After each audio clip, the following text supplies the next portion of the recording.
Thomas and the new engine. The trains on the island of Sodor keep very busy. There are always lots of jobs to do. One morning, Sir Topham Hatt came to Tidmouth Sheds. A new engine has arrived on the island, he announced. His name is Neville. You must all make him feel welcome. A happy engine is a useful engine. Later, Thomas was stopped at a signal. The signalman called down to Thomas. The bridge ahead is unsafe. Thomas, you ought to collect a piece of ironwork so the bridge can be repaired. Yes, sir, huffed Thomas. At the yards, Harry and Bert were with Neville, the new engine. Neville was a steamy, but he had a square body like a diesel. Neville was backing up towards some trucks. Nearly there, said Harry cheekily. Nearly there, said Bert naughtily. Then there was trouble. Watch where you're going, clumsy wheels, Harry and Bert laughed. Neville looked sad. It's not our fault if you're a silly steamy, oiled Bert. And they laughed even harder. Thomas arrived at the yards. He could see Harry and Bert laughing with Neville. That must be the new engine, he thought. He must be friends with the Diesels.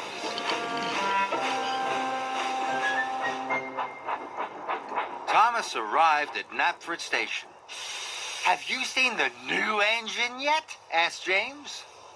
Yes, said Thomas, but we'd better be careful. I saw him at the yards with Harry and Bert. They were laughing together. James was shocked. A steamy, friendly with Diesels? As Thomas left, Edward pulled in. Have you heard about the new engine? Snorted James. And he started to tell Edward all about Neville. Later, Edward was taking on water. He was talking to Percy. That new Stevie Neville is best friends with the Diesels, Edward puffed. He doesn't want to be with Stevies at all. How do you know, peeped Percy? James told me and Thomas told him, whistled Edward. Later, Percy met Emily at a red signal. Don't go near Neville, the new engine, he told her. The Diesels have told him to biff into steamies. Edward told me. James told Edward, and they heard all about it from Thomas.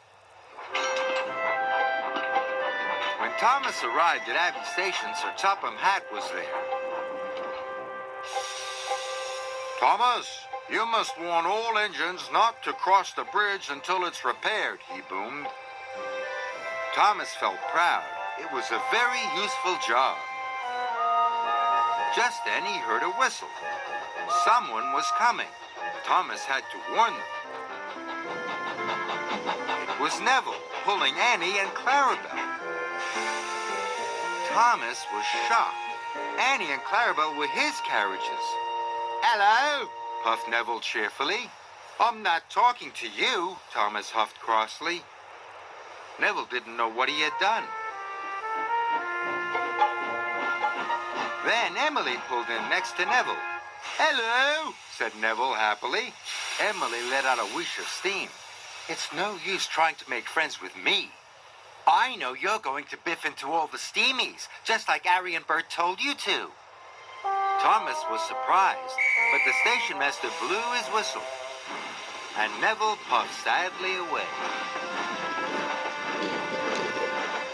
Where did you hear that Neville is going to biff into all the steamies? Thomas asked Emily. Don't you know? Emily whistled. Percy told me, Edward told Percy, James told Edward, and you told James, huffed Emily. But I only said to James that I'd seen Neville with Harry and Bert. Then Toby arrived. Have you heard about Neville, the new engine? He puffed. Henry saw Harry and Bert be horrible to him at the yards. Emily was shocked. Thomas couldn't believe it. Neville wasn't friends with the Diesels after all.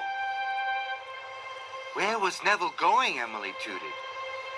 Cinders and ashes, cried Thomas.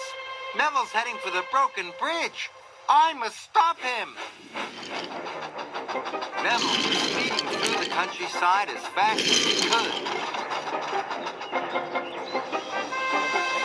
Suddenly, Neville saw a barrier on the track.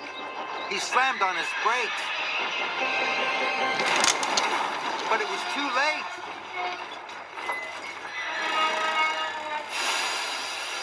Neville was in terrible trouble.